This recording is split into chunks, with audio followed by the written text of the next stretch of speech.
ਸਜੇ ਹੋਏ ਦੀਵਾਨਾਂ ਵਿੱਚ ਸੋਧਾ ਰਹਿਰਾਸ ਸਾਹਿਬ ਦੇ ਪਾਠ ਔਰ ਗੁਰਬਾਣੀ ਦੇ ਕੀਰਤਨ ਸਰਵਣ ਕੀਤੇ ਹਨ। ਆਓ ਮਨ ਬਿਰਤੀਆਂ ਨੂੰ ਗੁਰੂ ਮਹਾਰਾਜ ਦੇ ਚਰਨਾਂ ਨਾਲ ਜੋੜੀਏ। ਇਕਾਗਰ ਚਿੱਤ ਹੋ ਕੇ ਗੁਰੂ ਸਾਹਿਬ ਦਾ ਪਾਵਨ ਇਤਿਹਾਸ ਸਰਵਣ ਕਰੀਏ। ਜਦੋਂ ਬਾਦਸ਼ਾਹ ਜਹਾਂਗੀਰ ਨੇ ਦੁਸ਼ਟਾਂ ਦੇ ਆਖੇ ਲੱਗ ਕੇ ਗੁਰੂ ਮਹਾਰਾਜ ਨੂੰ ਲਾਹੌਰ ਸੱਦ ਲਿਆ ਤੇ ਉਸ ਵੇਲੇ ਸਤਿਗੁਰੂ ਜਾਣੀ ਜਾਣ ਅੰਤਰਜਾਮੀ ਕਰਨ ਕਾਰਨ ਕਿਰਪਾ ਨਿਧਾਨ ਗੁਰੂ ਅਰਜਨ ਦੇਵ ਜੀ ਮਹਾਰਾਜ ਜਾਣ ਗਏ ਕਿ ਹੁਣ ਇਹ ਪੰਜ ਭੂਤਕ ਚੋਲਾ ਤਿਆਗਣ ਦਾ ਸਮਾਂ ਆ ਗਿਆ ਹੈ, ਸ਼ਹੀਦੀ ਪਾਉਣ ਦਾ ਸਮਾਂ ਆ ਗਿਆ ਹੈ। ਆਪ ਜੀ ਨੇ ਰਾਤ ਦੇ ਸਮੇਂ ਬਾਬਾ ਬੁੱਢਾ ਜੀ ਨੂੰ ਕੋਠਾ ਸਾਹਿਬ ਵਿੱਚ ਸੱਦ ਕੇ ਉਹਨਾਂ ਨਾਲ ਵਿਚਾਰ ਕੀਤੀ ਔਰ ਮਹਾਰਾਜ ਸਾਹਿਬ ਜੀ ਨੇ ਮੁਖੀ ਸਿੱਖਾਂ ਦੀ ਹਾਜ਼ਰੀ ਵਿੱਚ ਸਤਿਗੁਰੂ ਜੀ ਨੂੰ ਸਾਹਿਬ ਸ੍ਰੀ ਗੁਰੂ ਹਰਗੋਬਿੰਦ ਸਾਹਿਬ ਜੀ ਨੂੰ ਗੁਰਿਆਈ ਦਾ ਤਿਲਕ ਕਰ ਦਿੱਤਾ। ਨਾਲ ਹੀ ਬਚਨ ਕਰਤਾ ਬਈ ਭਾਈ ਸਿੱਖੋ ਸਮਾਂ ਪਾ ਕੇ ਇਹ ਸੰਗਤ ਵਿੱਚ ਜ਼ਾਹਰ ਕਰ ਦੇਣਾ, ਸਾਡੇ ਤੋਂ ਬਾਅਦ ਸਾਡਾ ਰੂਪ ਸ੍ਰੀ ਗੁਰੂ ਹਰਗੋਬਿੰਦ ਸਾਹਿਬ ਜੀ ਹੋਣਗੇ ਔਰ ਜੋ ਵੀ ਇਹ ਬਚਨ ਕਹਿਣਗੇ ਸਾਡਾ ਬਚਨ ਹੋਵੇਗਾ। ਤੇ ਸ੍ਰੀ ਹਰਗੋਬਿੰਦ ਸਾਹਿਬ ਜੀ ਨੂੰ ਵੀ ਦੱਸ ਦਿੱਤਾ ਵੀ ਤੁਸੀਂ ਆਪਣੇ ਆਪ ਨੂੰ ਪਰਮੇਸ਼ਰ ਦੀ ਅੰਸ਼ ਜਾਣ ਕੇ, ਜੋਤ ਜਾਣ ਕੇ ਮੁੱਖ ਵਿੱਚੋਂ ਆਪਣੇ ਆਪ ਨੂੰ ਭਗਤ ਹੀ ਕਹਿਣਾ ਹੈ, ਸੇਵਕ ਹੀ ਕਹਿਣਾ ਹੈ ਤੇ ਵਰਤਨ ਦੁਨੀਆ 'ਚ ਬੈਰਾਗ ਦੀ ਰੱਖਣੀ ਹੈ। ਗੁਰੂ ਨਾਨਕ ਦੇਵ ਮਰਜ਼ਾਦਾ ਅੰਮ੍ਰਿਤ ਵੇਲੇ ਉੱਠਣਾ, ਨਿਤਨੇਮ ਭਜਨ ਬਾਣੀ ਸੇਵਾ ਸਿਮਰਨ ਨਾਲ ਜੁੜੇ ਰਹਿਣਾ ਅਤੇ ਗਰੀਬ ਦੀ ਰੱਖਿਆ ਵਾਸਤੇ ਜਿੱਥੇ ਗੁਰੂ ਨਾਨਕ ਨੇ ਲੰਗਰ ਚਲਾਇਆ ਉਹ ਲੰਗਰ ਵੀ ਕਾਇਮ ਰੱਖਣਾ ਤੇ ਜ਼ੁਲਮ ਦਾ ਟਾਕਰਾ ਕਰਨਾ ਸ਼ਸਤਰਧਾਰੀ ਹੋ ਕੇ। ਇਹ ਸਾਰੀ ਮਹਾਰਾਜ ਸਾਹਿਬ ਪੰਜਵੇਂ ਪਾਤਸ਼ਾਹ ਜੀ ਪੁਰਾਤਨ ਤੇ ਨਵੀਨ ਮਰਜ਼ਾਦਾ ਗੁਰੂ ਹਰਗੋਬਿੰਦ ਸਾਹਿਬ ਨੂੰ ਸਮਝਾਈ ਹੈ। ਫਿਰ ਉੱਠ ਕੇ ਆਪਣੇ ਮਹਿਲਾਂ ਵਿੱਚ ਗਏ ਹਨ, ਪ੍ਰਸ਼ਾਦਾ ਛਕਿਆ ਹੈ ਤੇ ਮਾਤਾ ਗੰਗਾ ਜੀ ਨੂੰ ਸਾਰੀ ਵਾਰਤਾ ਸੁਣਾ ਰਹੇ ਨੇ। ਉਹ ਕਥਾ ਸਰਵਣ ਕਰੀਏ ਪ੍ਰੇਮ ਦੇ ਨਾਲ।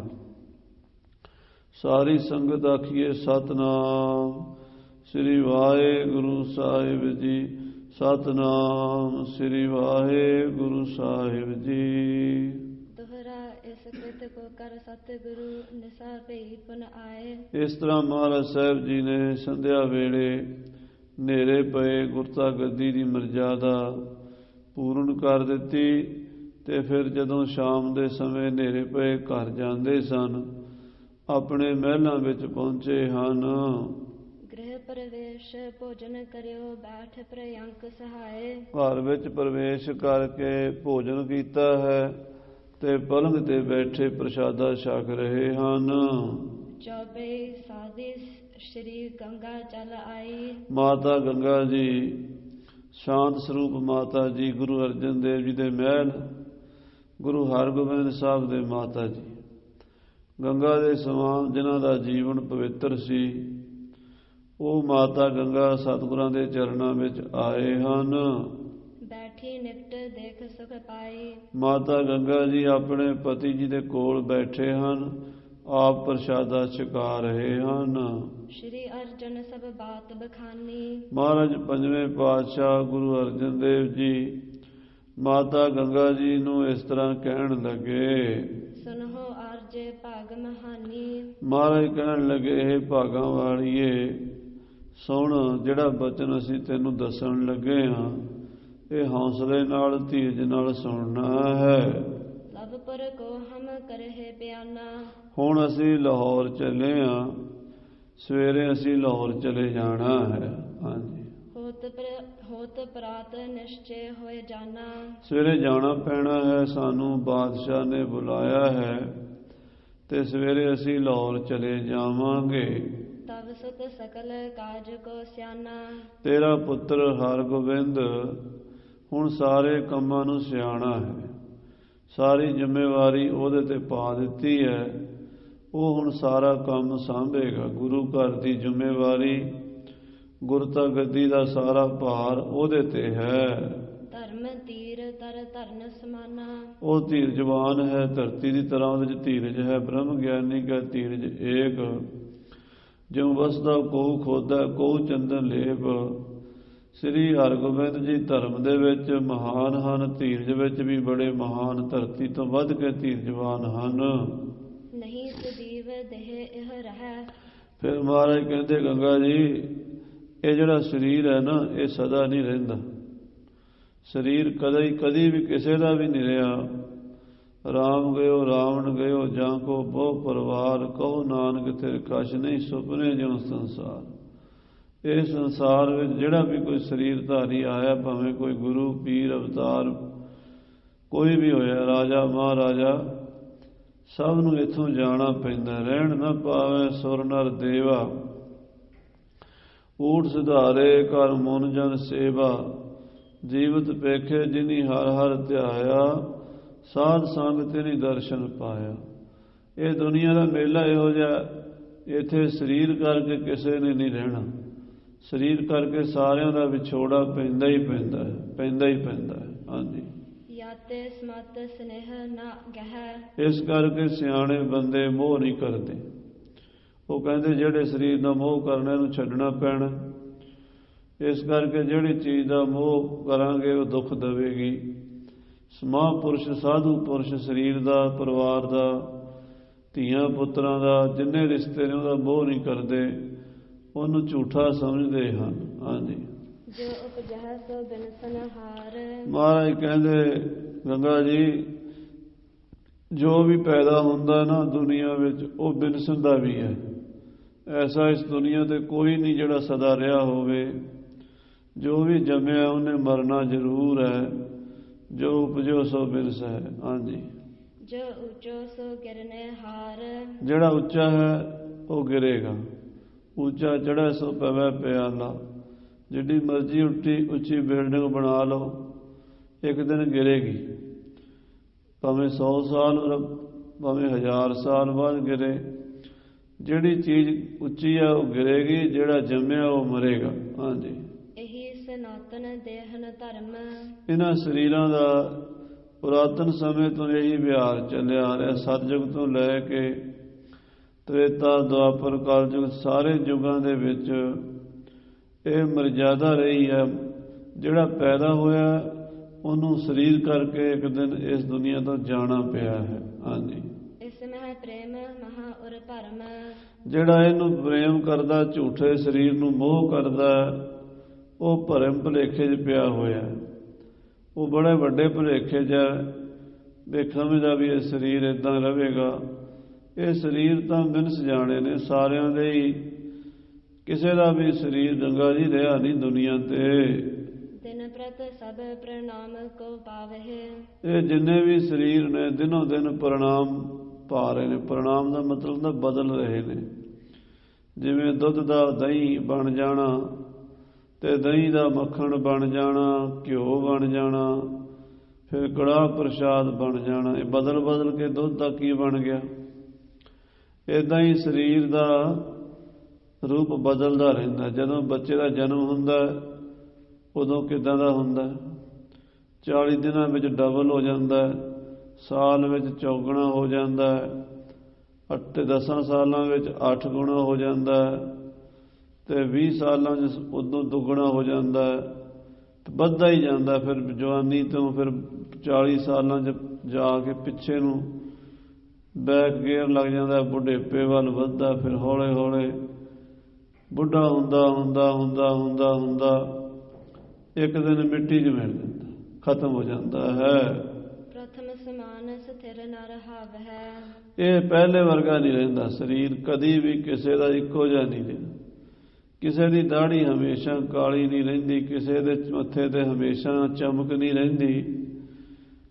ਹਰ ਇੱਕ ਬੰਦੇ ਨੇ, ਭਾਵੇਂ ਉਹ ਇਸਤਰੀ ਹੈ ਭਾਵੇਂ ਪੁਰਸ਼ ਹੈ, ਬੁਢੇਪਾ ਆ ਜਾਂਦਾ ਹੈ, ਮੌਤ ਵੀ ਆਉਂਦੀ ਆਉਂਦੀ ਹੈ। ਹਾਂਜੀ, ਬਾਲਕ ਤੇ ਹੋਵੇ ਸੋ ਕੁਮਾਰ। ਦੇਖੋ, ਬਾਲ ਅਵਸਥਾ ਤੋਂ, ਬੱਚੇ ਤੋਂ ਕੁਮਾਰ ਅਵਸਥਾ 'ਚ ਆਉਂਦਾ। ਕੁਮਾਰ ਹੁੰਦੀ 14-15 ਸਾਲ ਤੋਂ ਲੈ ਕੇ 20 ਸਾਲ ਤੱਕ ਦੀ ਉਮਰ ਨੂੰ ਕੁਮਾਰ ਕਹਿ ਦਿੰਦੇ ਨੇ। ਫਿਰ ਜਵਾਨੀ ਆ ਜਾਂਦੀ ਹੈ। ਫਿਰ ਜਵਾਨੀ ਵੀ ਹੌਲੇ ਹੌਲੇ 30 ਸਾਲਾਂ ਤੱਕ ਪੂਰਾ ਜੋਬਨ, ਜਿੰਨੀ ਤਾਕਤ ਬਲ ਆਉਣਾ ਹੁੰਦਾ ਫਿਰ 40 ਤੱਕ ਵੱਧਦਾ ਫਿਰ ਪੂਰਾ ਹੋ ਜਾਂਦਾ। ਉਸ ਤੋਂ ਬਾਅਦ 40 ਸੀ ਪੁਰ ਹੋਏ, 85 ਪਾ ਖਿੱਸੈ, 50 ਦੇ ਪੈਰ ਖਿਸਕਦੇ ਨੇ, 60 ਕੇ ਬੁਢੇਪਾ ਆਵੇ, 60 ਬੁੱਢਾ ਹੋ ਜਾਂਦਾ। ਇਦਾਂ ਇਹ ਸਰੀਰ ਬਦਲਦਾ ਹੈ। ਹਾਂਜੀ, ਤਰਨ ਹੋਤ ਪੁਨ ਬ੍ਰਿਧਤਾ ਧਾਰ। ਹਾਂ ਦੇਖੋ, ਪਹਿਲਾਂ ਬੱਚਾ ਹੁੰਦਾ, ਫਿਰ ਕੁਮਾਰ ਅਵਸਥਾ ਹੁੰਦੀ, ਫਿਰ ਤਰਨ ਮੈਨੇ ਜਵਾਨ, ਫਿਰ ਜਵਾਨ ਹੁੰਦਾ, ਫਿਰ ਬੁੱਢਾ ਹੋ ਜਾਂਦਾ। ਹਾਂਜੀ, ਜਰਾ ਗ੍ਰਸੇ ਤਬ ਚੀਰਨ ਹੋਏ। ਫਿਰ ਇਹਨੂੰ ਬੁਢੇਪਾ ਗਰਸ ਲੈਂਦਾ। 70 ਸਾਲਾਂ ਦਾ ਹੁੰਦਾ ਜਦੋਂ, ਉਦੋਂ ਇਹਨੂੰ ਯਾਦ ਚੇਤਾ ਭੁੱਲ ਜਾਂਦਾ। 80 ਦਾ ਫਿਰ ਕੁਝ ਕਰ ਨਹੀਂ ਸਕਦਾ, ਮੰਜੇ ਤੇ ਬਹਿਣ ਜੋਗਾ ਹੌਲੇ ਹੌਲੇ ਹੁੰਦਾ 90 ਕਾ ਸੇਜ ਆਸਣੀ, 90 ਦਾ ਫਿਰ ਮੰਜੇ ਜੋਗਾ ਹੀ ਹੋ ਜਾਂਦਾ, ਫਿਰ ਤੁਰਨ ਫਿਰਨ ਜੋਗਾ ਵੀ ਨਹੀਂ ਰਹਿੰਦਾ। ਮੂਲ ਨਾ ਜਾਣੇ ਆਪ ਬਲ, ਫਿਰ ਆਪਣਾ ਬਲ ਆਪਣੀ ਸ਼ਕਤੀ ਨਹੀਂ ਜਾਣਦਾ। ਜਦੋਂ 100 ਸਾਲ ਦਾ ਹੁੰਦਾ, ਫਿਰ ਧੂਏ ਦਾ ਧੋਲ ਹਰ ਭਾਵ ਪਹਾੜ ਜਿਵੇਂ ਧੂਏ ਦਾ ਹੋਵੇ, ਕੁਛ ਨਹੀਂ ਨਿਕਲਦਾ ਵਿੱਚੋਂ। ਜ਼ਿੰਦਗੀ ਜਿਹੋ ਜੀ ਆਇਆ ਉਹੋ ਜਿਹਾ ਚਲਾ ਗਿਆ, ਕੁਝ ਖੱਟ ਕੇ ਨਹੀਂ ਗਿਆ ਦੁਨੀਆ ਤੋਂ। ਏਦਾਂ ਜੰਮਣਾ ਮਰਨਾ ਇਹਦਾ ਜੀਵ ਦਾ ਸੰਸਾਰ 'ਚ ਬਣਿਆ ਰਹਿੰਦਾ। ਬਹਰੋ ਅੰਤ ਸਮੇਂ ਮਹਿ ਸੋਏ। ਫਿਰ ਕਹਿੰਦੇ ਆ ਵੀ ਅਖੀਰ ਸਮਾਂ ਆਉਣਾ ਹੀ ਆਉਣਾ, ਭਾਵੇਂ 100 ਸਾਲ ਵੀ ਜੀ ਲਵੇ, ਫਿਰ ਵੀ ਮਰਨਾ ਹੈ। ਰਹੋ ਪਿਛੇ ਕੁਛ ਸ਼ੋਕ ਨ ਮਨ ਹੋ। ਮਹਾਰਾਜ ਕਹਿੰਦੇ ਗੰਗਾ ਜੀ, ਅਸੀਂ ਹੁਣ ਚਲੇ ਜਾਣਾ, ਸਵੇਰੇ ਲਾਹੌਰ ਚਲੇ ਜਾਣਾ। ਤੁਸੀਂ ਸਾਡੇ ਪਿੱਛੋਂ ਗੁਰੂ ਘਰ ਦੀਆਂ ਸਾਰੀ ਜ਼ਿੰਮੇਵਾਰੀਆਂ ਹਰਗੋਬਿੰਦ ਦੇ ਨਾਲ ਰਲ ਕੇ ਸੰਭਾਲਣੀਆਂ ਨੇ। ਗੁਰੂ ਘਰ ਦੇ ਵਿੱਚ ਜਿੰਨੇ ਵੀ ਪ੍ਰਬੰਧ ਨੇ ਤੁਸੀਂ ਆਪ ਦੇਖਣੇ ਨੇ। ਬਾਬਾ ਬੁੱਢਾ ਜੀ, ਭਾਈ ਗੁਰਦਾਸ ਜੀ, ਹੋਰ ਸਿਆਣੇ ਸਿੱਖਾਂ ਨੂੰ ਪੁੱਛ ਕੇ ਸਾਰੇ ਕੰਮ ਕਰਨੇ ਨੇ।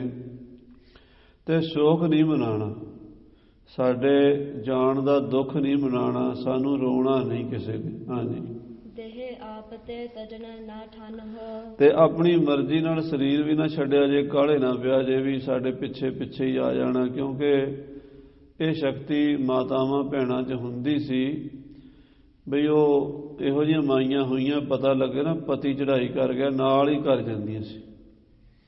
ਜਿਵੇਂ ਭਗਤ ਪੀਪਾ ਜੀ ਹੋਏ ਨਾ, ਗੁਰੂ ਗ੍ਰੰਥ ਸਾਹਿਬ ਦੀ ਬਾਣੀ ਹੈ, ਉਹ ਗਾਂਗਰੋਣ ਦੇ ਰਾਜਪੂਤ ਰਾਜੇ ਸੀਗੇ ਰਾਜਸਥਾਨ ਦੇ, ਭਗਤ ਪੀਪਾ ਜੀ।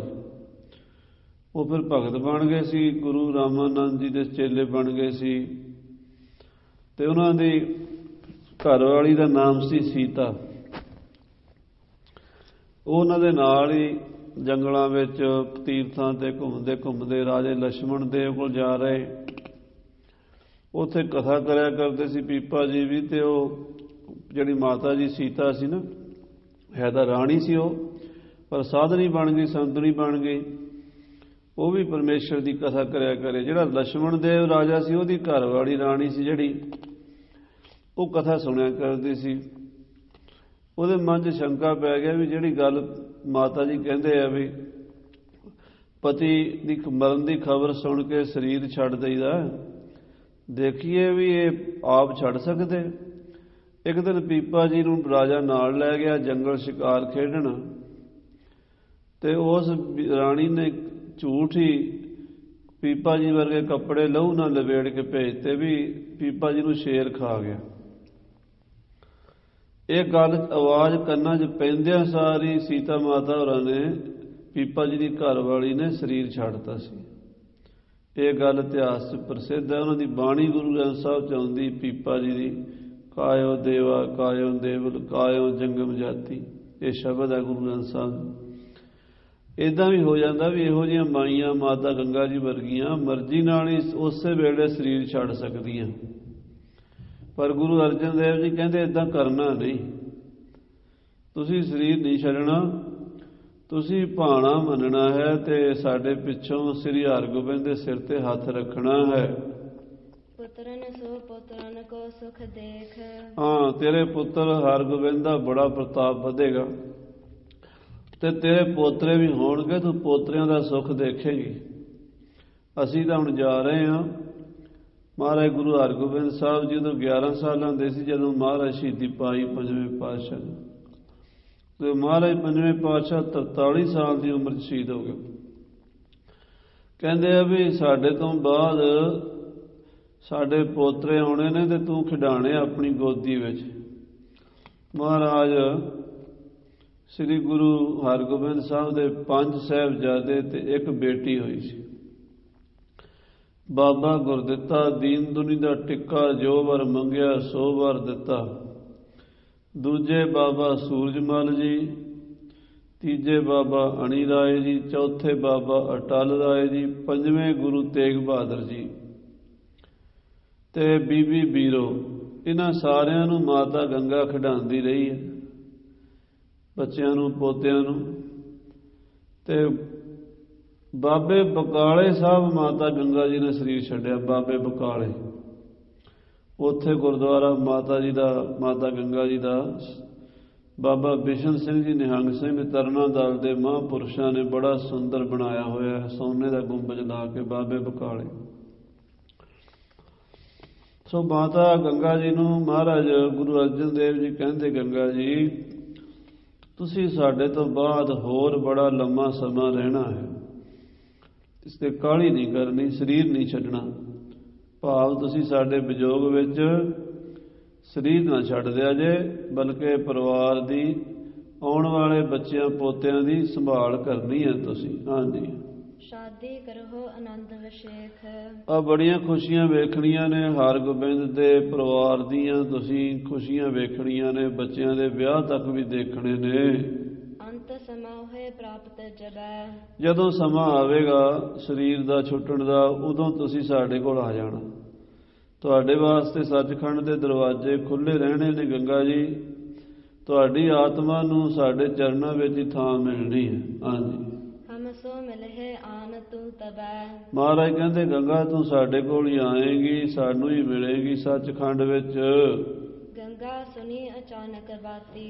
ਇਹ ਅਚਾਨਕ ਗੱਲਾਂ ਮਹਾਰਾਜ ਦੇ ਮੂੰਹ ਤੋਂ ਜਦੋਂ ਮਾਤਾ ਗੰਗਾ ਜੀ ਨੇ ਸੁਣੀਆਂ, ਕਮਲ ਬਿਲੋਚਨ ਅਸਰ ਪਾਤੀ। ਮਾਤਾ ਗੰਗਾ ਦਾ ਉਸੇ ਵੇਲੇ ਗੱਚ ਭਰ ਆਇਆ, ਗਲਾ ਭਰ ਗਿਆ ਤੇ ਅੱਖਾਂ ਚੋਂ ਹੰਝੂ ਵਗਣ ਲੱਗ ਪਏ। ਇਹ ਕਿਵੇਂ ਕਹੀ ਆਪ ਨੇ ਬਾਣੀ। ਇੱਕਦਮ ਹੈਰਾਨ ਜੀ ਹੋ ਕੇ ਮਾਤਾ ਗੰਗਾ ਕਹਿੰਦੀ, ਸੱਚੇ ਪਾਤਸ਼ਾਹ ਤੁਸੀਂ ਇਹ ਕੀ ਬਚਨ ਕਹਿ ਦਿੱਤਾ? ਇਹ ਬਾਣੀ ਆਪ ਜੀ ਨੇ ਕੀ ਫਰਮਾਈ ਹੈ? ਦੇਖਨ ਤਰਤਨ ਰਾਚਸ ਮਾਨੀ। ਇਹ ਤਾਂ ਮੈਨੂੰ ਤੁਹਾਡੇ ਬਚਨ ਏਦਾਂ ਤੀਰ ਦੀ ਤਰ੍ਹਾਂ ਵੱਜੇ ਨੇ ਕਾਲਜੇ ਵਿੱਚ, ਜਿਵੇਂ ਤਿੱਖਾ ਕੋਈ ਤੀਰ ਨਰਾਚ ਕਿਸੇ ਨੇ ਅੱਗ ਦੇ ਵਿੱਚ ਲਾਲ ਕਰਕੇ ਤੀਰ ਮਾਰਿਆ ਹੋਵੇ, ਗਰਮ ਕਰਕੇ ਸਾੜਨ ਵਾਲਾ। ਇਹਨੇ ਤਾਂ ਮੇਰਾ ਹਿਰਦਾ ਸਾੜ ਦਿੱਤਾ। ਇਹ ਗੱਲ ਮਹਾਰਾਜ ਮੇਰੇ ਕੰਨਾਂ ਵਿੱਚ ਪਈ ਤੁਹਾਡੀ, ਮੈਥੋਂ ਜਰੀ ਨਹੀਂ ਗਈ। ਹਾਂਜੀ, ਇਹ ਤੁਹਾਡਾ ਜਿਹੜਾ ਬਚਨ ਹੈ, ਇਹਨੇ ਮੇਰੇ ਕੰਨਾਂ ਦੇ ਵਿੱਚੋਂ ਦੀ ਵੜ ਕੇ ਤੇ ਮੇਰੇ ਕਾਲਜੇ ਨੂੰ ਚੀਰਿਆ ਹੈ, ਜਿਵੇਂ ਤੀਰ ਵੱਜਾ ਹੋਵੇ ਕੰਨਾਂ ਦੇ ਰਾਹੀਂ ਤੇ ਗਿਆ ਹੋਵੇ ਕਾਲਜੇ ਤੱਕ। ਹਾਂਜੀ, ਕਸਬ ਦੇਸ਼ਤ ਹੋ ਅਸਮੇਦਾ। ਹੇ ਮਹਾਰਾਜ, ਇਹ ਕਿਹੋ ਜਿਹੇ ਵਿਚਾਰ ਦੇ ਰਹੇ ਹੋ, ਕਿਹੋ ਜਿਹੇ ਬਚਨ ਕਰ ਰਹੇ ਹੋ? ਏਦਾਂ ਦੇ ਬਚਨ ਕਿਉਂ ਕਰਦੇ ਹੋ? ਅੱਗੇ ਵੀ ਆਪ ਕਿੰਨੀ ਵਾਰੀ ਲਾਹੌਰ ਗਏ ਹੋ, ਲਾਹੌਰ ਆ ਨੇੜੇ ਹੀ ਹੈ, ਤੁਹਾਡਾ ਜੱਦੀ ਘਰ ਹੈ, ਉੱਥੇ ਆਪਣਾ ਖਾਨਦਾਨੀ ਪਰਿਵਾਰ ਦਾ ਉੱਥੇ ਮਕਾਨ ਹੈ। ਤੁਸੀਂ ਹਰ ਸਾਲ 6 ਮਹੀਨੇ 'ਚ ਉੱਥੇ ਜਾਂਦੇ ਰਹਿੰਦੇ ਹੋ, ਆਉਂਦੇ ਰਹਿੰਦੇ ਹੋ। ਕਈ ਵਾਰ ਲਾਹੌਰ ਗਏ, ਕਈ ਵਾਰੀ ਆਏ। ਏਦਾਂ ਦਾ ਨਹੀਂ ਕਦੀ ਕੀਤਾ ਬਈ ਹੁਣ ਆਉਣਾ ਹੀ ਨਹੀਂ। ਹਾਂਜੀ, ਧੀਰਜ ਧਰਨ ਬਖਾਨਤ ਆਪੂ। ਮੈਨੂੰ ਧੀਰਜ ਨੂੰ ਕਹਿੰਦੇ ਹੋ ਵੀ ਧੀਰਜ ਰੱਖੋ, ਮੈਂ ਕਿਵੇਂ ਧੀਰਜ ਰੱਖ ਲਵਾਂ? ਇਹ ਕੋਈ ਗੱਲ ਧੀਰਜ ਰੱਖਣ ਵਾਲੀ ਹੈ ਜਿਹੜੀ ਤੁਸੀਂ ਕਹਿ ਰਹੇ ਹੋ ਮਹਾਰਾਜ? ਹਾਂਜੀ, ਜਿਸ ਤੇ ਇਸ ਜੁਤ ਆਨੰਦ ਖਾਪੂ। ਮੇਰੇ ਮਨ ਦੀ ਸ਼ਾਂਤੀ, ਮੇਰੇ ਮਨ ਦਾ ਸੁੱਖ, ਮੇਰੇ ਮਨ ਦੀਆਂ ਖੁਸ਼ੀਆਂ ਸਾਰੀਆਂ ਖਤਮ ਹੋ ਗਈਆਂ। ਇਸ ਗੱਲ ਨੂੰ ਸੁਣ ਕੇ ਮੇਰਾ ਕਾਲਜਾ ਵਿੰਨਿਆ ਗਿਆ। ਗੁਰੂ ਜੀ, ਆਪ ਕੀ ਬਚਨ ਕਰ ਰਹੇ ਹੋ? ਇਸ ਤਰ੍ਹਾਂ ਦਾ ਧੀਰਜ ਵਾਲਾ ਬਚਨ ਥੋੜਾ ਹੈ, ਮੇਰੇ ਤੋਂ ਧੀਰਜ ਨਹੀਂ ਰੱਖੀ ਜਾਂਦੀ। ਹਾਂਜੀ, ਸਭ ਸੰਗਤ ਕੇ ਸਹਿਤ ਕੁਟੰਬੂ। ਇਹ ਮਹਾਰਾਜ, ਇਹ ਸਾਰਾ ਪਰਿਵਾਰ ਤੇ ਸਾਰੀ ਸੰਗਤ ਕਿਹਦੇ ਆਸਰੇ ਤੇ ਰਹੇਗੀ? ਤੁਹਾਡੇ ਤੋਂ ਬਿਨਾਂ ਸਾਡਾ ਇਸ ਦੁਨੀਆ ਤੇ ਕੌਣ ਹੈ ਸੱਚੇ ਪਾਤਸ਼ਾਹ, ਜਿਹੜਾ ਸਾਨੂੰ ਕੋਈ ਵਾਲੀ ਵਾਰਸ ਬਣੇ, ਸਾਡੀ ਕੋਈ ਬਾਂਹ ਫੜੇ, ਤੁਸੀਂ ਹੋ ਸਾਡੇ ਆਸਰੇ। ਹਾਂਜੀ, ਕਰਨ ਸ਼੍ਰੇय ਕੇ ਆਪ ਅਲੰਬੂ। ਸਾਡਾ ਕਲਿਆਣ ਕਰਨਾ, ਸਾਡਾ ਭਲਾ ਕਰਨਾ, ਸਾਡਾ ਸ਼੍ਰੇय ਕਰਨਾ, ਇਹ ਸਿਰਫ ਤੇ ਸਿਰਫ ਤੁਹਾਡੇ ਵੱਸ ਹੈ। ਤੁਹਾਡੇ ਤੋਂ ਬਿਨਾਂ ਸਾਨੂੰ ਕੌਣ ਸਾਂਭੇਗਾ। ਇਹ ਹਰਗੋਬਿੰਦ ਛੋਟਾ ਬੱਚਾ ਹੈ, 11 ਸਾਲਾਂ ਦਾ ਵਿਚਾਰਾ, ਅਜੇ ਤਾਂ ਗੋਦ ਵਿੱਚ ਹੈ ਤੇ ਤੁਸੀਂ ਐਡਾ ਭਾਰ ਉਹਦੇ ਤੇ ਪਾ ਰਹੇ ਹੋ।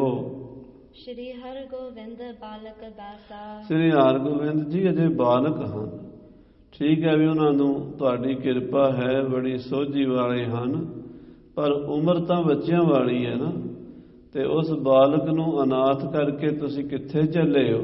ਹਾਂਜੀ, ਆਪ ਜਨਾਵਤ ਕਾਰਜ ਕੈਸਾ। ਆਪ ਕਿਹੋ ਜਿਹੇ ਕੰਮ ਤੇ ਚੱਲੇ ਹੋ, ਕਿਹੋ ਜਿਹੀ ਜ਼ਿੰਮੇਵਾਰੀ ਉਹਨੂੰ ਦੇ ਕੇ ਚੱਲੇ ਹੋ। ਇਹ ਗੱਲ ਮੇਰੀ ਸਮਝ ਤੋਂ ਬਾਹਰ ਹੈ ਸੱਚੇ ਪਾਤਸ਼ਾਹ ਸੁਆਮੀ ਜੀ। ਸ਼ਤਰੂ ਗਨ ਸਭ ਰਚਤ ਉਪਾਇਆ।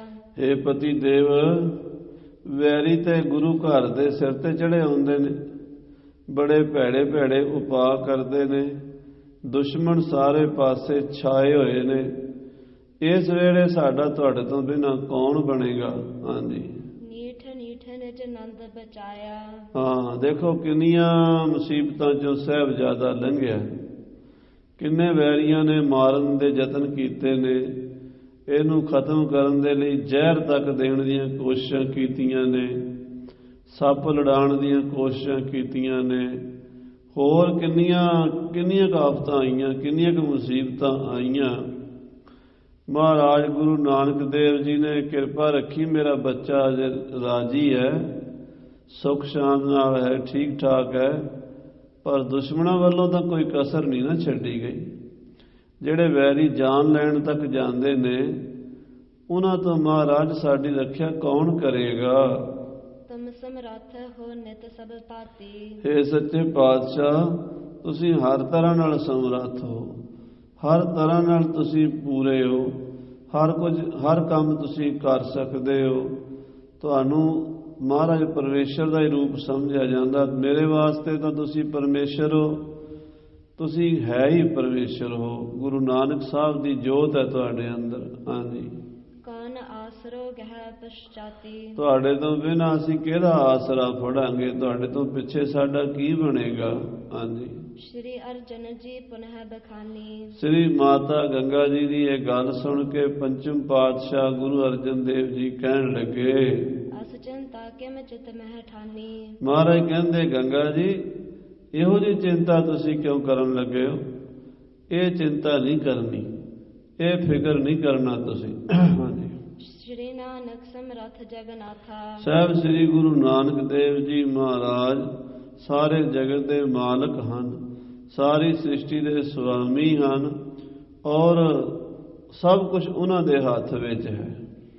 ਹਾਂਜੀ, ਤਿਨ ਕੋ ਇਹ ਮਾਥ ਪਰ ਹਾਥਾ। ਉਹਨਾਂ ਦਾ ਹੱਥ ਹਰਗੋਬਿੰਦ ਦੇ ਸਿਰ ਤੇ ਹੈ, ਉਹਨਾਂ ਦੀ ਮਿਹਰ ਤੁਹਾਡੇ ਉੱਤੇ ਹੈ, ਉਹਨਾਂ ਦੀ ਕਿਰਪਾ ਇਸ ਪੰਥ ਉੱਤੇ ਹੈ। ਇਹ ਪੰਥ ਗੁਰੂ ਨਾਨਕ ਦਾ ਹੈ, ਇਹਦੀ ਰਾਖੀ ਗੁਰੂ ਨਾਨਕ ਨੇ ਆਪ ਹੀ ਕਰਨੀ ਹੈ। ਹਾਂਜੀ, ਸਦਾ ਸਹਾਇਕ ਬਿਗਨ ਨਸਾਇਕ।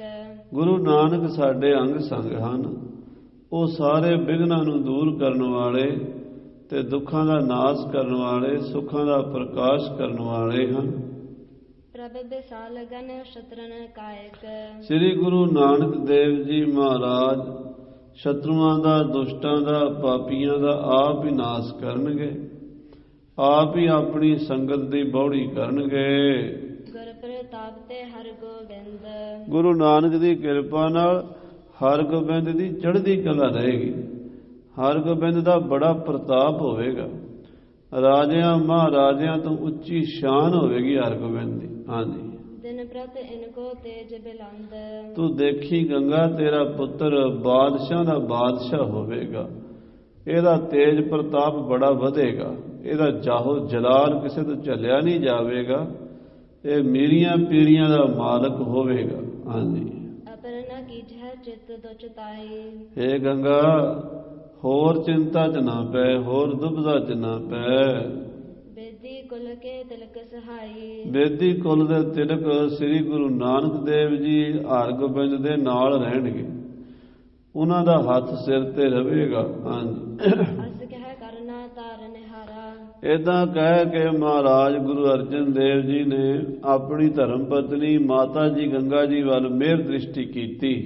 ਔਰ ਗੰਗਾ ਕੇ ਮੋਹ ਬਿਦਾਰਾ, ਜਿਹੜਾ ਮਨ 'ਚ ਮੋਹ ਪੈਦਾ ਹੋਇਆ ਸੀ ਦੂਰ ਕਰ ਦਿੱਤਾ, ਕਿਰਪਾ ਕਰਕੇ ਬਖਸ਼ਿਸ਼ ਕਰਕੇ ਮਨ ਨੂੰ ਸ਼ਾਂਤੀ ਦਿੱਤੀ। ਮਾਤਾ ਗੰਗਾ ਜੀ ਵੀ ਕਿਉਂਕਿ ਬ੍ਰਹਮ ਗਿਆਨੀ ਸਨ, ਰੋਜ਼ ਸਾਧ ਸੰਗਤ ਜੀ ਮਾਤਾ ਗੰਗਾ ਜੀ ਦਾ 5 ਗ੍ਰੰਥੀ ਦਾ ਨਿਤਨੇਮ ਪਹਿਲਾਂ ਸੁਖਮਨੀ ਸਾਹਿਬ ਪੜ੍ਹਿਆ ਕਰਦੇ, ਸਜਪਤੀ ਸਾਹਿਬ ਪੜ੍ਹਿਆ ਕਰਦੇ, ਬਾਣੀ ਪੜ੍ਹਦੇ। ਫਿਰ ਮਹਾਰਾਜ ਨੇ 52 ਅੱਖਰੀ ਜਿਹੜੀ ਬਾਣੀ ਉਚਾਰੀ ਹੈ ਨਾ, ਇਹ ਮਾਤਾ ਗੰਗਾ ਜੀ ਵਾਸਤੇ ਸਪੈਸ਼ਲ ਉਚਾਰੀ ਸੀ ਵੀ ਗੰਗਾ ਜੀ ਤੁਸੀਂ ਰੋਜ਼ ਇਹਦਾ ਨਿਤਨੇਮ ਕਰਿਆ ਕਰੋ।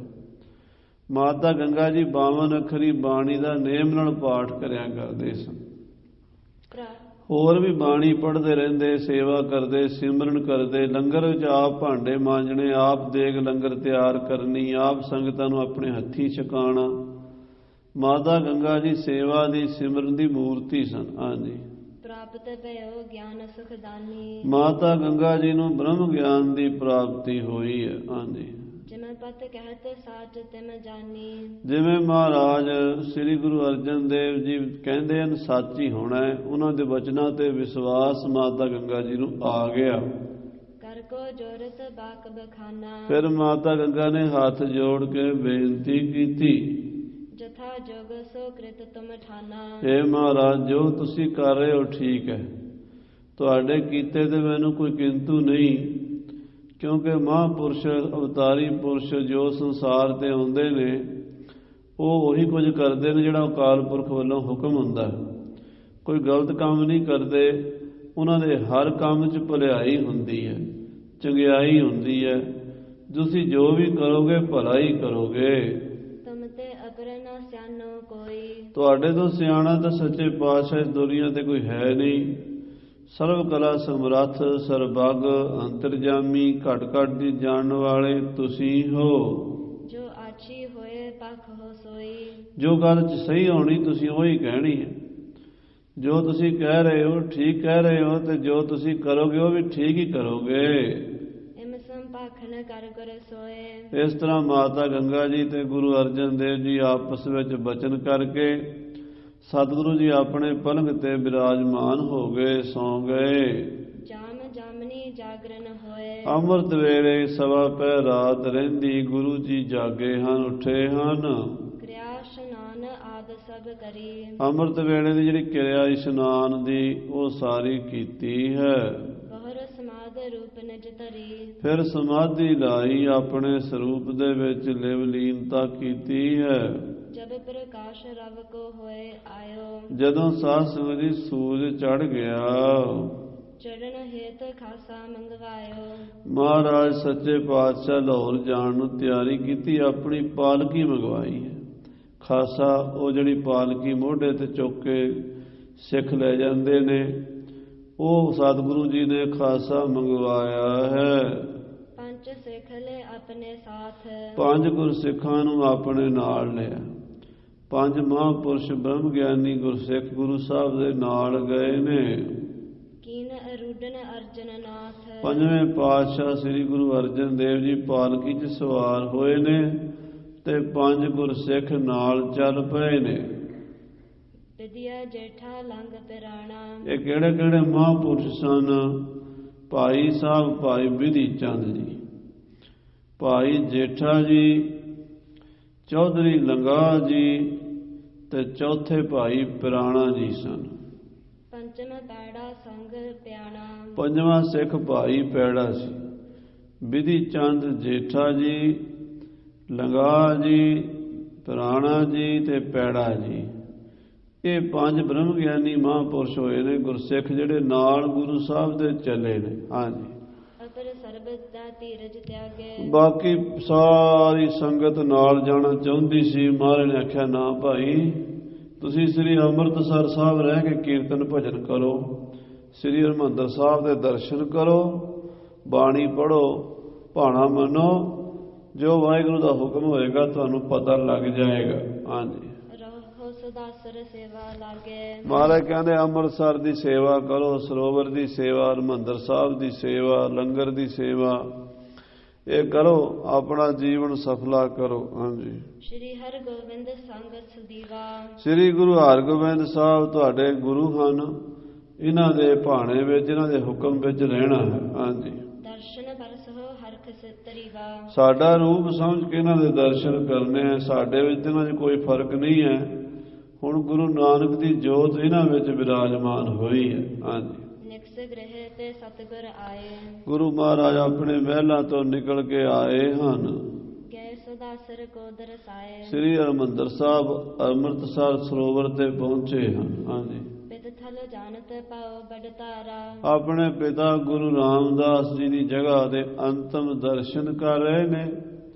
ਬੜੀ ਭਾਵਨਾ, ਬੜੀ ਸ਼ਰਧਾ ਦੇ ਨਾਲ ਮਹਾਰਾਜ ਨੇ ਇਸ਼ਨਾਨ ਕੀਤਾ ਹੈ ਤੇ ਮੱਥਾ ਟੇਕਿਆ ਹੈ। ਨਮਸਕਾਰ ਕੀਨਸ ਦਰਬਾਰਾ। ਸ੍ਰੀ ਹਰਿਮੰਦਰ ਸਾਹਿਬ ਵਿੱਚ ਜਾ ਕੇ ਦਰਬਾਰ ਸਾਹਿਬ ਦੇ ਅਖੀਰਲੀ ਵਾਰ ਗੁਰੂ ਅਰਜਨ ਦੇਵ ਜੀ ਦਰਸ਼ਨ ਕਰ ਰਹੇ ਨੇ। ਹਾਂਜੀ। ਸਦਾ ਕੀਰਤਨ ਕੀਰਤਨ ਜਾਹਾ। ਇਹ ਉਹ ਅਸਥਾਨ ਹੈ ਜਿੱਥੇ ਹਮੇਸ਼ਾ ਕੀਰਤਨ ਹੁੰਦਾ ਰਹਿੰਦਾ। ਹਰ ਵੇਲੇ ਬਾਣੀ ਪੜ੍ਹੀ ਜਾਂਦੀ ਹੈ, ਹਰ ਵੇਲੇ ਕੀਰਤਨ ਹੁੰਦਾ ਹੈ। ਸ਼੍ਰੀ ਹਰਿਮੰਦਰ ਸੁੰਦਰ ਮਹਾ। ਸੱਚਖੰਡ ਸ੍ਰੀ ਹਰਿਮੰਦਰ ਸਾਹਿਬ ਜਿੱਥੇ ਪਰਮੇਸ਼ਰ ਦਾ ਭਜਨ ਕੀਰਤਨ ਅੱਠੇ ਪੈਰ ਹੋਵੇ, ਉਹ ਹੈ ਹਰ ਜਪੇ ਹਰਿਮੰਦਰ ਸਾਜਿਆ, ਸੰਤ ਭਗਤ ਗੁਣ ਗਾਵੇ ਰਾਮ। ਹਾਂਜੀ। ਕਰੀ ਪ੍ਰਕਰਮਾ ਪਿਤਾ ਨੇ ਹੋਰੇ। ਮਹਾਰਾਜ ਹਰਿਮੰਦਰ ਸਾਹਿਬ ਦੀਆਂ ਪ੍ਰਕਰਮਾ ਕਰ ਰਹੇ ਨੇ ਗੁਰੂ ਅਰਜਨ ਦੇਵ ਜੀ, ਤੇ ਸਾਹਮਣੇ ਖੜ ਕੇ ਆਪਣੇ ਪਿਤਾ ਨੂੰ ਯਾਦ ਕਰ ਰਹੇ ਗੁਰੂ ਰਾਮਦਾਸ ਜੀ ਨੂੰ। ਹਾਂਜੀ। ਧਰਿਓ ਧਿਆਨ ਬੰਦਤ ਕਰ ਜੋਰੇ। ਪਿਤਾ ਗੁਰੂ ਰਾਮਦਾਸ ਦੇ ਚਰਨਾਂ ਧਿਆਨ ਧਰ ਕੇ ਹੱਥ ਜੋੜ ਕੇ ਅਰਦਾਸ ਕੀਤੀ ਹੈ। ਹਾਂਜੀ। ਨਿਕਸੇ ਵਹਿਰ ਪੰਥ ਤਿਸ ਪਰੇ। ਮੱਥਾ ਟੇਕ ਕੇ ਬਾਹਰ ਆਏ ਨੇ ਤੇ ਪਾਲਕੀ 'ਚ ਬਹਿ ਕੇ ਲਾਹੌਰ ਨੂੰ ਚੱਲ ਪਏ ਨੇ। ਹਾਂਜੀ। ਲਵ ਪਰਦੇਸ਼ ਸਨਮੁਖ ਮੁਖ ਕਰੇ। ਕਹਿੰਦੇ ਗੁਰੂ ਮਹਾਰਾਜ ਦੀ ਨਗਰੀ ਤੋਂ ਲਾਹੌਰ ਵਾਲੇ ਪਾਸੇ ਮੂੰਹ ਕਰ ਲਿਆ, ਲਾਹੌਰ ਨੂੰ ਚੱਲ ਪਏ ਅੰਮ੍ਰਿਤਸਰ ਸਾਹਿਬ ਤੋਂ। ਹਾਂਜੀ। ਸਿੱਖ ਸਕਲ ਜੁਤ ਹਰਿਗੋਬਿੰਦ। ਸ੍ਰੀ ਗੁਰੂ ਹਰਿਗੋਬਿੰਦ ਸਾਹਿਬ ਜੀ 11 ਸਾਲ ਦੇ ਹਨ ਤੇ ਨਾਲ ਸੰਗਤਾਂ ਹਨ। ਵਿਦਾ ਹੇਤ ਗਮਨੇ ਨਰ ਬ੍ਰਿੰਦ। ਨਾਲ ਨਾਲ ਪਾਲਕੀ ਦੇ 6ਵੇਂ ਪਾਤਸ਼ਾਹ ਤੁਰੇ ਜਾਂਦੇ ਨੇ ਵਿਦਾ ਕਰਨ ਆਪਣੇ ਪਿਤਾ ਜੀ ਨੂੰ। ਹਾਂਜੀ। ਕਿਤਕ ਦੂਰ ਜਬ ਪਹੁੰਚੇ ਜਾਏ। ਜਦੋਂ ਕੁਝ ਦੂਰ ਜਾ ਪਹੁੰਚੇ ਸ਼ਹਿਰ ਤੋਂ, ਖਰੇ ਪਏ ਸਤਿਗੁਰ ਸੁਖਦਾਈ। ਮਹਾਰਾਜ ਉੱਥੇ ਖੜ ਗਏ ਪੰਜਵੇਂ ਪਾਤਸ਼ਾਹ ਜੀ। ਸਭ ਸੋ ਕਹਿ ਨੀਕੇ ਉਪਦੇਸ਼। ਸਾਰੀ ਸੰਗਤ ਨੂੰ ਉਪਦੇਸ਼ ਦਿੱਤਾ, ਹੌਸਲਾ ਦਿੱਤਾ, ਭਾਈ ਸਿੱਖੋ ਬਸ ਹੁਣ ਇਸ ਤੋਂ ਅੱਗੇ ਅਸੀਂ ਆਪ ਜਾਵਾਂਗੇ, ਤੁਸੀਂ ਵਾਪਸ ਚਲੇ ਜਾਓ। ਸਿਮਰਹੁ ਸਤਿਗੁਰ ਹਰਹੁ ਕਲੇਸ਼। ਗੁਰੂ ਰਾਮਦਾਸ ਮਹਾਰਾਜ ਕਿਰਪਾ ਰੱਖਣਗੇ, ਤੁਸੀਂ ਨਾਮ ਜਪਦੇ ਰਹੋ, ਸਾਰੇ ਦੁੱਖ ਕੱਟੇ ਜਾਣਗੇ। ਸਾਹਿਬ ਬੁੱਢਾ ਅਰ ਗੁਰਦਾਸ। ਭਾਈ ਬੁੱਢਾ ਜੀ ਤੇ ਭਾਈ ਗੁਰਦਾਸ ਜੀ ਇਨ ਜੁਤ ਸ੍ਰੀ ਹਰਿਗੋਬਿੰਦ ਪਾਸ। ਤੇ ਸ੍ਰੀ ਹਰਿਗੋਬਿੰਦ ਜੀ ਇਹ ਮਹਾਂਪੁਰਸ਼ਾਂ ਦੇ ਨਾਲ ਤੁਸੀਂ ਪ੍ਰੇਮ ਨਾਲ ਸਲਾਹ ਮਸ਼ਵਰਾ ਕਰਕੇ ਸਾਰੇ ਕੰਮ ਕਰਦੇ ਰਹਿਣਾ ਹੈ। ਹਾਂਜੀ। ਰਹੋ ਸਦਾ ਤਰ ਗੁਰਮਤਿ ਆਛੇ। ਮਹਾਰਾਜ ਬਾਬਾ ਬੁੱਢਾ ਜੀ ਨੂੰ ਵੀ ਕਹਿੰਦੇ, ਬਾਬਾ ਜੀ ਤੁਸੀਂ ਜ਼ਿੰਮੇਵਾਰੀ ਨਾਲ ਸਾਰਾ ਕੁਝ ਕਰਨਾ ਹੈ। ਭਾਈ ਗੁਰਦਾਸ ਜੀ ਨੂੰ ਵੀ ਬੇਨਤੀ ਕੀਤੀ ਕਿ ਭਾਈ ਸਾਹਿਬ ਜੀ ਤੁਸੀਂ ਵੀ ਹਰਿਗੋਬਿੰਦ ਦੇ ਨਾਲ ਖੜ ਕੇ ਸਾਰੇ ਕੰਮ ਕਰਨੇ ਹਨ। ਗੁਰੂ ਘਰ ਦੇ ਗੁਰਮਤਿ ਦੇ ਪ੍ਰਚਾਰ ਦੇ ਸਾਰੇ ਕਾਰਜ ਸੰਪੂਰਨ ਕਰਨੇ ਹਨ। ਹਾਂਜੀ। ਨਿਤ ਪ੍ਰਸੰਨ ਰੱਖੋ ਹਮ ਪਾਛੇ। ਸਦਾ ਹੀ ਆਪਸ ਵਿੱਚ ਰਹਿਣਾ। ਸ੍ਰੀ ਹਰਿਗੋਬਿੰਦ ਜੀ ਨੂੰ ਕਿਹਾ ਕਿ ਤੁਸੀਂ ਬਾਬਾ ਬੁੱਢਾ ਜੀ ਭਾਈ ਗੁਰਦਾਸ ਜੀ ਦੇ ਸਿਆਣੇ ਸਿੱਖਾਂ ਨੂੰ ਹਮੇਸ਼ਾ ਖੁਸ਼ ਰੱਖਣਾ, ਇਹਨਾਂ ਦੇ ਸਲਾਹ ਨਾਲ ਹੀ ਸਾਰਾ ਕੰਮ ਕਰਨਾ ਹੈ। ਹਾਂਜੀ। ਕਿਨਹੂ ਆਗਿਆ ਭੰਗ ਨਾ ਕਰਨੀ। ਕਿਸੇ ਨੇ ਵੀ ਹਰਿਗੋਬਿੰਦ ਸਾਹਿਬ ਦਾ ਹੁਕਮ ਨਹੀਂ ਮੋੜਨਾ, ਇਹ ਸਾਡਾ ਹੁਕਮ ਹੈ। ਤੇ ਸ੍ਰੀ ਹਰਿਗੋਬਿੰਦ ਜੀ ਨੂੰ ਆਖਿਆ ਵੀ ਤੁਸੀਂ ਬਾਬਾ ਬੁੱਢਾ ਜੀ ਦਾ ਹੁਕਮ ਨਹੀਂ ਮੋੜਨਾ। ਹਾਂਜੀ। ਨਿਜਮਤ ਕੀਜੈ ਅਨਸਰਨੀ। ਔਰ ਸ੍ਰੀ ਹਰਿਗੋਬਿੰਦ ਜੀ ਦੀ ਮੱਤ ਅਨੁਸਾਰ ਹੀ ਆਪਣੀ ਮੱਤ ਸਿੱਖਾਂ ਨੇ ਰੱਖਣੀ ਹੈ। ਹਾਂਜੀ। ਹਰਿਗੋਬਿੰਦ ਕੋ ਪੁਨਹ ਸੁਨਾਈ। ਫਿਰ ਗੁਰੂ ਹਰਿਗੋਬਿੰਦ ਸਾਹਿਬ ਨੂੰ ਕਿਹਾ ਅਦਬ ਰੱਖੋ ਨਿਤ ਬੁੱਢਾ ਭਾਈ। ਕਿ ਬੇਟਾ ਤੁਸੀਂ ਸ੍ਰੀ ਹਰਿਗੋਬਿੰਦ ਜੀ ਤੁਸੀਂ ਬਾਬਾ ਬੁੱਢਾ ਜੀ ਦਾ ਅਦਬ ਰੱਖਣਾ, ਬਾਬਾ ਬੁੱਢਾ ਜੀ ਦਾ ਸਤਿਕਾਰ ਰੱਖਣਾ, ਇਹ ਬੜੇ ਪੁਰਾਤਨ ਮਹਾਂਪੁਰਸ਼ ਨੇ। ਗੁਰੂ ਨਾਨਕ ਦੇਵ ਜੀ ਦੇ ਸਮੇਂ ਤੋਂ ਇਹਨਾਂ ਦੀ ਮਹਾਨਤਾ ਚਲੀ ਆ ਰਹੀ ਹੈ। ਇਹਨਾਂ ਦਾ ਬਚਨ ਨਹੀਂ ਮੋੜਨਾ। ਹਾਂਜੀ, ਜਿਵੇਂ ਆਗਿਆ ਦੇ ਤਾਸੇ ਰਹਿਣਾ, ਜਿਵੇਂ ਬਾਬਾ ਬੁੱਢਾ ਜੀ ਆਗਿਆ ਦੇਣ ਉਦਾਂ ਹੀ ਰਹਿਣਾ ਹੈ, ਦਾਸ ਬਣ ਕੇ, ਸੇਵਕ ਬਣ ਕੇ। ਹਾਂਜੀ, ਨਹਿ ਇਨਕੇ ਸਨਮੁਖ ਕਬ ਕਹਿਣਾ, ਇਹਨਾਂ ਦੇ ਬਰਾਬਰ, ਇਹਨਾਂ ਦੇ ਸਾਹਮਣੇ ਕੋਈ ਜਵਾਬ ਨਹੀਂ ਦੇਣਾ, ਨਾ ਨਹੀਂ ਕਰਨੀ। ਜੋ ਇਹ ਕਹਿ ਦੇਣ ਸਤ ਬਚਨ ਹੀ ਕਹਿਣਾ, ਹਾਂ ਹੀ ਕਰਨੀ ਹੈ, ਨੰਨਾ ਨਹੀਂ ਕਹਿਣਾ। ਬਾਬਾ ਬੁੱਢਾ ਜੀ ਦੇ ਬਚਨ ਮੰਨਣੇ ਆ। ਹਾਂਜੀ, ਦੋਹਰਾ ਸੁਨ ਸ਼੍ਰੀ ਅਰਜਨ ਕੇ ਬਚਨ ਬੁੱਢਾ ਆਦ ਜੇ ਦਾਸ। ਮਹਾਰਾਜ ਪੰਜਵੇਂ ਪਾਤਸ਼ਾਹ ਦੇ ਇਹ ਬਚਨ ਸੁਣ ਕੇ ਬਾਬਾ ਬੁੱਢਾ ਜੀ ਅਤੇ ਜਿਹੜੇ ਸਿੱਖ ਹੋਰ ਸਨ ਨਾਲ ਵਿਦਾ ਕਰਨ ਗਏ ਹੋਏ। ਹਾਂਜੀ, ਯੁਤ ਸ਼੍ਰੀ ਹਰਗੋਬਿੰਦ ਕੇ ਬੰਦ ਚਰਨ ਸੁਖ ਰਾਸ। ਸਾਰਿਆਂ ਨੇ ਗੁਰੂ ਮਹਾਰਾਜ ਨੂੰ ਮੱਥਾ ਟੇਕਿਆ। ਬਾਬਾ ਬੁੱਢਾ ਜੀ ਨੇ ਵੀ ਗੁਰੂ ਅਰਜਨ ਦੇਵ ਜੀ ਨੂੰ ਮੱਥਾ ਟੇਕਿਆ।